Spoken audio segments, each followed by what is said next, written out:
నమస్తే welcome to BCN news నా పేరు మానస ముందుగా ముఖ్యాంశాలు మహిళలు స్వయం ప్రకాశకులుగా ఎదగాలన్న నారా భువనేశ్వరి ఎన్టీఆర్ మెమోరియల్ ట్రస్ట్ తరఫున 48 మంది మహిళలకు కుట్టు మిషన్లు 30 మంది పేదలకు తోపుడు బండ్లు పంపిణీ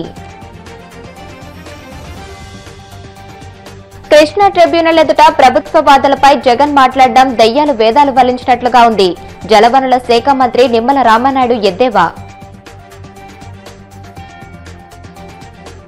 రాష్ట్రంలో 30 ఏళ్లుగా అమలవుతున్న వ్యవసాయ విధానాలే పంచసూత్రాల పేరుతో చంద్రబాబు మార్కెటింగ్ చేసుకుంటున్నారు మాజీ మంత్రి పేర్నినాని ధ్వజం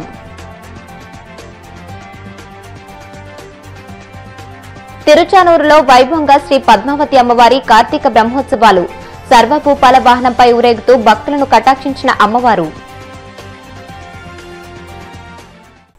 మహిళలు ఒకరి మీద ఆధారపడే అవసరం లేకుండా స్వయం ప్రకాశకులుగా ఎదగాలని ముఖ్యమంత్రి చంద్రబాబు సతీమణి NTR memorial trust managing trustee Nara Bhuvaneshwari ఆకాంక్షించారు కుప్పం నియోజకవర్గ పర్యటనలో భాగంగా ఆమె పీఈఎస్ వైద్య కళాశాల ఆడిటోరియంలో ఎన్టీఆర్ మెమోరియల్ ట్రస్ట్ తరఫున 48 మంది మహిళలకు కుట్టు మిషన్లో 30 మంది పేదలకు తోపుడు బండ్లు పంపిణీ చేశారు లబ్దిదారుల వద్దకు వెళ్లి వారి ఆసక్తులు ఉపాధి కోసం ఎంచుకున్న మార్గాల గురించి ఆరా తీశారు ఈ సందర్భంగా భువనేశ్వరి మాట్లాడుతూ ఎన్టీఆర్ ట్రస్ట్ తరఫున కుప్పంలో స్కిల్ డెవలప్మెంట్ పథకం ద్వారా ఉచిత శిక్షణ ఇస్తున్న విషయాన్ని గుర్తు చేశారు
మన చంద్రన్న ఎలక్షన్ అప్పుడు ఆయన ఏమి ప్రజలకు ఇస్తానన్నారు అవన్నీ పూర్తి చేసుకున్నారు పెన్షన్స్ కానీ ఇప్పుడు వరకు ఈ పంచాయతీలో 427 మందికి లబ్ధి పొందారు 15,61,000 రూపాయలు విడుదల చేయటం అయ్యింది అదే కాకుండా ఎన్టీఆర్ హౌసింగ్ స్కీమ్ ద్వారా 95 గృహాలు 1,71,00,000 రూపాయలు ఖర్చు చేయడం పడింది అట్లానే గ్రామ అభివృద్ధి కోసం 4,500 మీటర్ల రహదారులు 2,25,00,000 రూపాయలు మంజూరు చేయబడింది తల్లికి వందనం పథకం కింద 511 మంది తల్లులకు 66.56 లక్షల ఇవ్వబడింది పథకం ద్వారా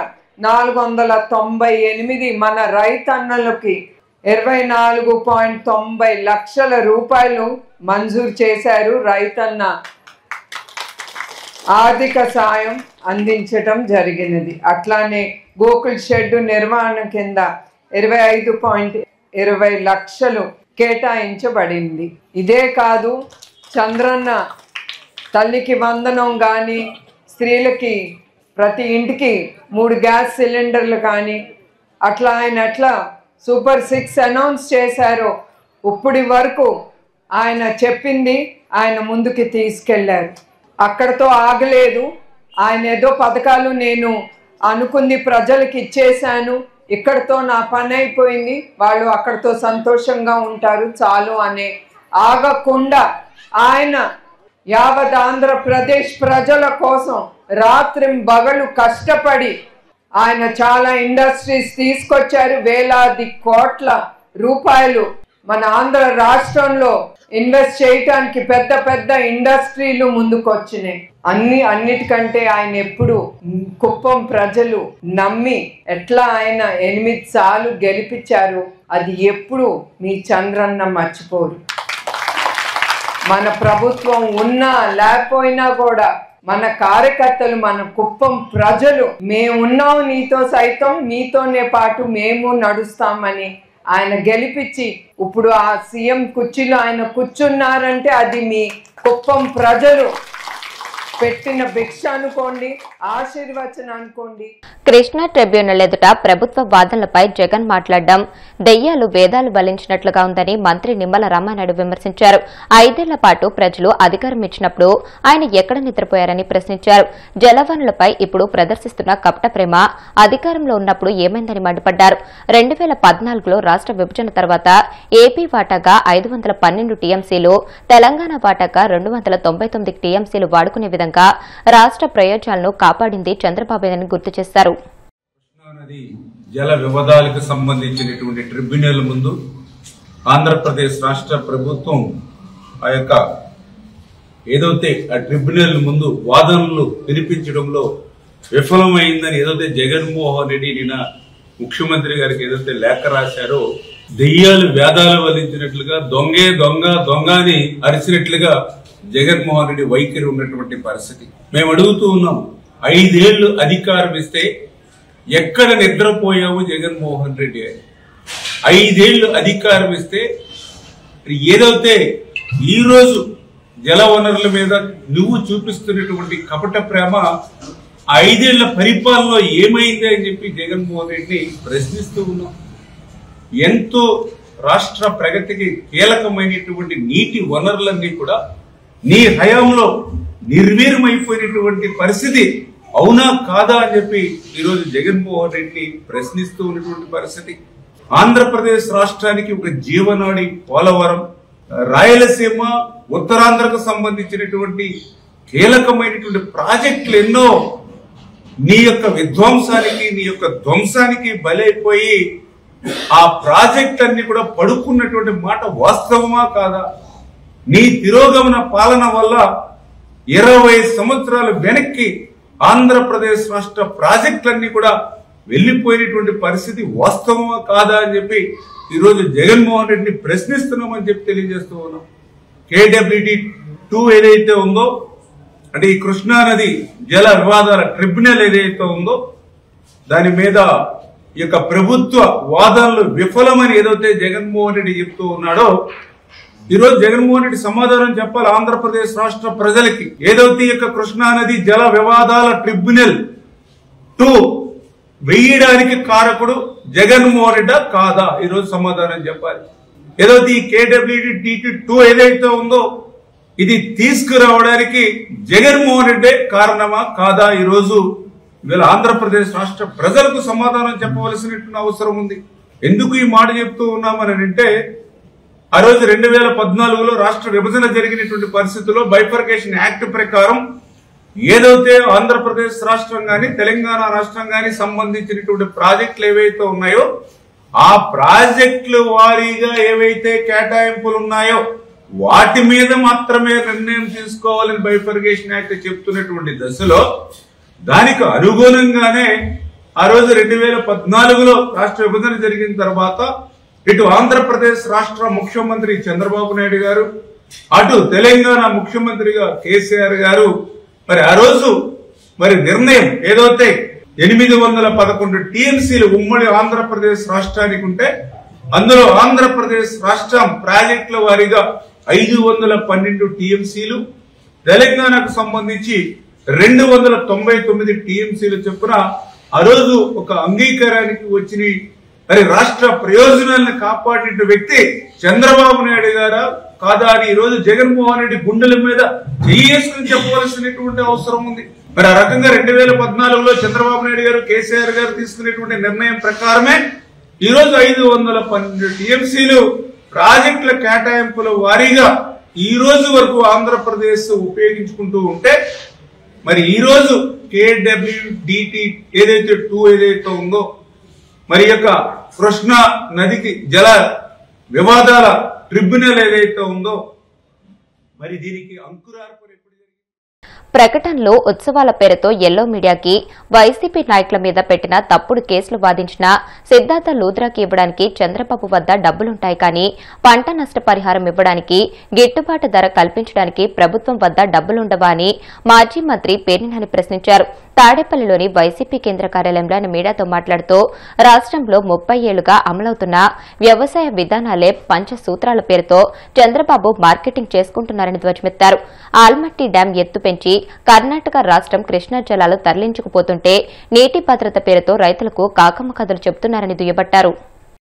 1996-97 సంవత్సరం నుండి ఆయన ఇదే పాటని ట్యూన్లు మార్చి పాడుతున్నాడు.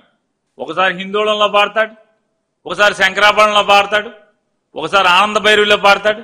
ఇట్లా పదలోకి వచ్చినటువంటి ప్రతిసారి ప్రతి సంవత్సరం ఒక కొత్త రాగంలో పాత పాటని అందుకుంటాడు.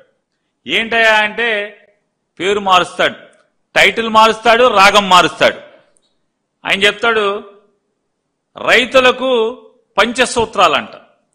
ఏంటయ్యా పంచసూత్రాలు అని మనం ఎతికితే ఏంటో కొత్తగా కనిపెట్టాడేమైనా, కరోనాకు మందు కనిపెట్టినట్టుగా, సెల్ ఫోన్ కనిపెట్టినట్టుగా, హైదరాబాద్ నగరాన్ని ఈయనే నిర్మించినట్టుగా పంచసూత్రాలు కూడా ఏమన్నా కనిపెట్టాడని చూస్తే నీటి భద్రత అంట. పంచసూత్రాల్లో మొదటిది నీటి భద్రత, డిమాండ్ ఆధారిత పంట సాగు, అగ్రిటెక్, 4వది ఫుడ్ ప్రాసెసింగ్, 5 ప్రపంచ వేదికగా మార్కెటింగ్. అంటే రైతులు ప్రపంచంలో ఆన్లైన్లోకి వెళ్ళి ఎక్కడ రేటు ఎక్కువగా ఉంటే అక్కడ అమ్మాలంట. ఇది పంచసూత్రాలంట చంద్రబాబు నాయుడు. ఏదో అన్న సామెతగా ఉంది. కొండనాలికి మందేస్తే ఉన్ననాలికి కూడా పోయిందంట చంద్రబాబు నాయుడు గారి పరిపాలనలో. నీటి భద్రత అంట. ఎక్కడ నీటి భద్రత?